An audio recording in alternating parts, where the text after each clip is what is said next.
Hey guys, Jason here with Andrew to bring you another TCG extended deck profile. Today's feature deck is centered around one of Set 13's most iconic cards, Dolgeza Strong Striker, previously known as Veteran of Hard Battle. Now, if you're familiar with the OCG, you will know that it took Dolgeza a while to hit his stride because the giant support cards that made him playable came out well after the Holy Fist Saga, and based on the thumbnail, we have some explaining to do. We really wanted to feature Dolgeza this season, and the legal versions we tried did not test very well.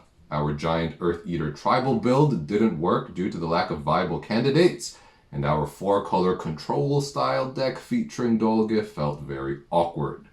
So I did a bit of digging and found out there was an OCG ruling from many years ago that stated giant insects were to be treated as giants. This, of course, allows giant insects to simp for Dolge, that is, to provide sympathy, and that's something we could definitely work with.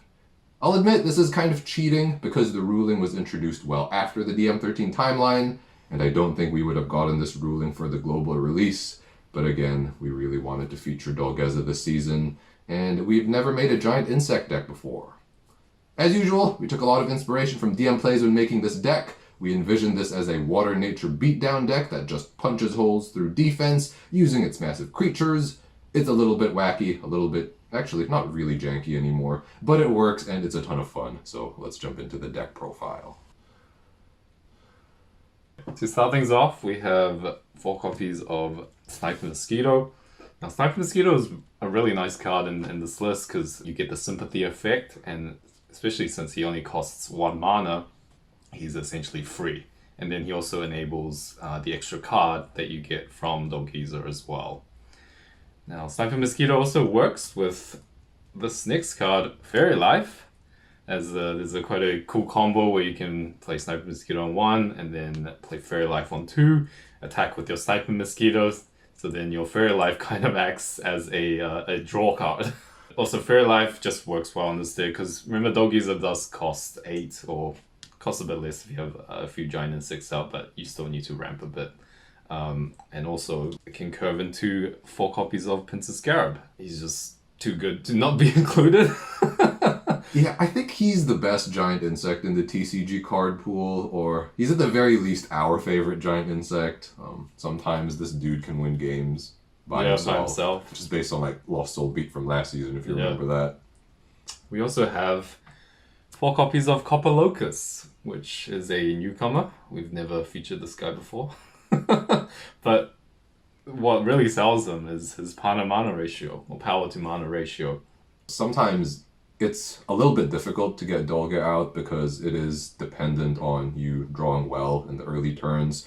Sometimes if you just turn 3 Copper Locust, turn 4 Pincer Scarab, you're just like punching holes through your opponent's shields every turn, and then they're really hard to deal with because Copper Locust is huge. Yeah, especially given, it costs only 3. But of course, we're playing these giant insects so that we can run the main mascot 4 copies of Dolgeza. So if you play Sniper Mosquito out on 1, and then you've got Copper Locust and Princess Scarab, then Dolgeza will only cost 5, so kind of perfectly curves into him. That's definitely the dream curve. You play Sniper Mosquito, Copper Locust, and Pincer Scarab all on curve, and you just Dolgeza, and then you refresh your whole hand. Now we have decided to give it a errata. I think in the OCG the hand side, or the cards that you can draw off Dolgeza was unlimited, but we've decided to cap it at 5. Just to make sure that he doesn't get too crazy or things don't get out of hand. Because I think with this card, when we first started playing with it with no restrictions and the giant insects, we found that it just created some very ridiculous situations where the Dolge player could like chain 2 Dolges and then they're holding like 8 cards, which is kind of stupid. And also, we have access to Soul Salt, which we'll talk about a little later, which makes this card a lot better. I don't want to say it's guaranteed, but I feel like most of the time after you draw cards from Dolge, chances are you'll be able to play another one. Yeah. I think that's the main, coming back to the errata, that's the main reason why we errata, because it chains into himself too easily. But speaking about Earth Eaters, we haven't forgotten about our friend Thrashcrawler, who also is a simp for him. Now, a very cool thing about Thrash Crawler is when you look at it now, it seems kind of counterintuitive, right? This is a very heavy beatdown deck. So why are you putting in this blocker, this randomly big blocker that cannot attack at all? Thrash Crawler has actually saved quite a few games. This deck is a beatdown deck, but it is not always the fastest aggro deck, No. So when this deck is playing against other fast decks in the pool, sometimes it can fall a little bit behind if it doesn't have a hot start, and Thrash Crawler is a great way to curb the momentum. It is technically a body for Dolgeza as well. It provides sympathy, even though the draw it does take the mana away. But Thrash Crawler is surprisingly a very valued pick, in my opinion. Yeah, it's kind of surprising. Speaking about surprising picks, we also have 2 copies of Ultramantis. Now, why do we choose Ultramantis instead of some of the other giant insect evolutions? I'm just gonna say that I really like this inclusion, but it wasn't my idea. I don't know if it was you or if it was Damien who suggested I can't it, remember. but I really like it. Yeah, so Ultramantis is really spicy because the ability is actually quite useful. So his ability is, it can't be blocked by, I think it's 9k, 8k? Yeah, I think 8,000 or less. 8,000 or less. So essentially it can't be blocked because there's no blockers that are viable at that over that power. I guess going back to the subject of aggro matchups, which I think is a very relevant discussion because most of Season 3 is aggro decks. This deck could be abused by the fact that it doesn't have board wipes and it doesn't have speed attackers. So access to a speed attacker is something that is really valuable. So to start off our spell lineup, we've got 4 copies of Energy Stream. This is really important for the deck because it's a source of draw in the early game. Remember, when you're playing all your creatures and Fairy Life, you don't have that many cards in your hand, so you do have to have a source of draw. I also find that this deck is very reliant on hitting its big attackers. If you notice, we don't play the usual advantage-generating creatures like Bronze Arm, Hulkus, even Poisonous Mushroom, but the vision we had for this deck is we just wanted to be able to deploy the sympathy creatures as fast as possible, and they just so happen to be big bodies too, which is great. So there is definitely a need to dig for them. Yeah. I think Stream on 3 is pretty good if it helps us find the Pinsir Scarab on 4. Mm-hmm. And one can reasonably argue, well, Hulkus is a body and it draws a card still, but I feel like the extra card does make a difference a lot of the time. Yeah, definitely. I definitely think the extra card is worth more than the body in this deck. And then we have 4 copies of Soul Swap. So Soul Swap really does tie this deck together as it ties a lot of other decks together. Yeah, Soul Swap is just so good. It just lets you play these cards that normally cost so much for so much less. But what's even more amazing is that, you can just charge him early. He's good for mana. Yeah, he's multi-serve. He's good for mana. A common play that I like is you get Soul Swap off of Thrash Crawler and then use the Soul Swap off Thrash Crawler. You can't attack, you're useless. Yeah. So speaking about surprising picks, we've got 4 copies of Spiralgate. Now this is one card that I've I guess more and more have warmed up to.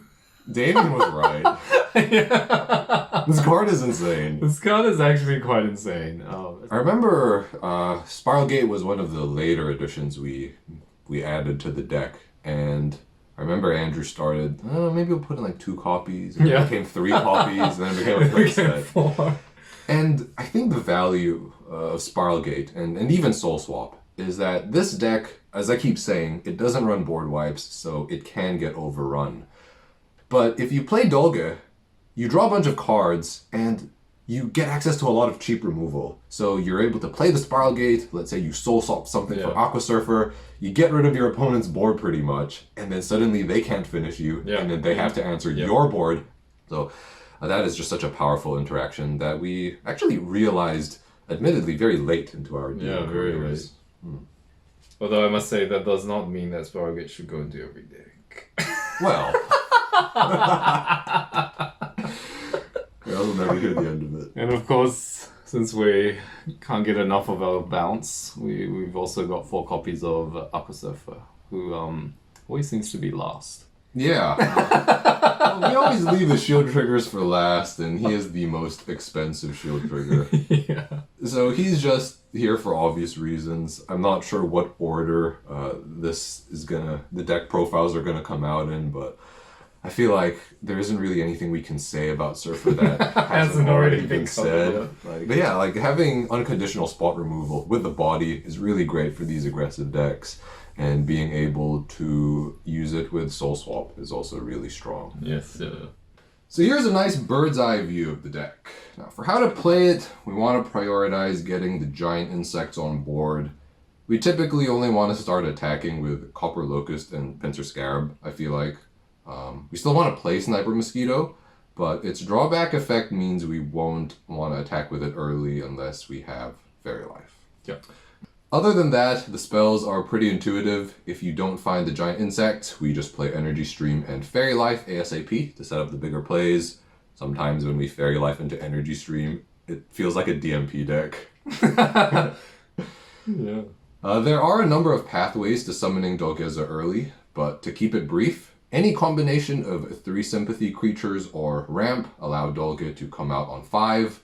A combination of 2 sympathy creatures or ramp allow Dolgeza to come out on 6, and I think this is the much more likely outcome. And of course, Dolge can be soul swapped out of mana when you have 7 mana. If you don't rush the opponent down with giant insects, the end game of this deck typically involves Dolgeza's effect snowballing hard into a big board of threats, while having access to a lot of cheeky removal like we talked about for the shield trigger section. In terms of matchups, this is admittedly the deck we spent the least amount of time with, so the matchups are a little more difficult to evaluate. I think the matchups across the board are generally competitive, but because of all the aggro and evolutions in the format, I feel like the deck is a little bit reliant on shield trigger luck. Yeah, definitely. Also, I would say this card is also can get quite annoying for this deck. Again, only has really Energy Stream for early draw. Yeah. And if they, rip out the Dolgeza at the right time, then you're kind of top decking for the rest of the game. True. But I will say that many of the deck's tough matchups are actually quite winnable just because of how well it can utilize bounce effects and how well it can just create unbreakable board states. I think where the deck shines is against air quotes good stuff control piles, best seen in its very strong swap box matchup. The threats it deploys are very difficult to answer and efficiently remove, and then Dolgeza just gives the deck so much momentum that it cannot be answered. In terms of other options, one of the biggest downfalls of the deck is its lack of hard removal, so I think introducing Darkness or Fire for board wipes could be a worthwhile endeavor. We just didn't want to put Fire in this build because that would make it too similar to the Queen Maiden deck. And I guess the third Civ sort of detracts from the tribal giant insect theme. Yeah. Saucerhead Shark is probably a decent stopgap solution though, especially since the deck isn't too bothered by its weenies being bounced. Like you can reuse your Aqua Surfer and Sniper Mosquito is not really a big deal. And earlier in the video, we talked about good stuff creatures. If you think Poisonous Mushroom, Bronze Arm, Aquahulkus, and even Emerald are worth another look, I certainly couldn't blame you for that.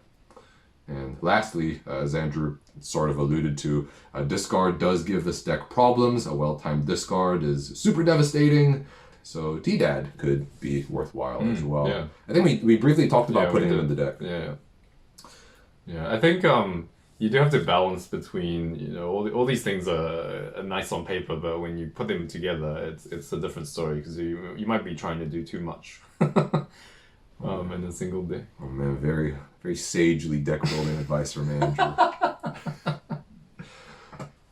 And for the TCG loyalists, here's a version of the deck that uses only cards from the global release. So we've replaced the Dolgezas with 3 Lucky Ball for the draw, and then a 3rd Ultramantis because it's a boss card. And that brings us to the end of the video. I hope you guys enjoyed this fairly different deck profile. Dolge is one of our favorite cards from DMP, and I guess it's going to be one of our favorites in the TCG, air quotes TCG. As usual, I hope you enjoyed that. Thank you so much for watching. Stay safe, and we'll see you guys next time.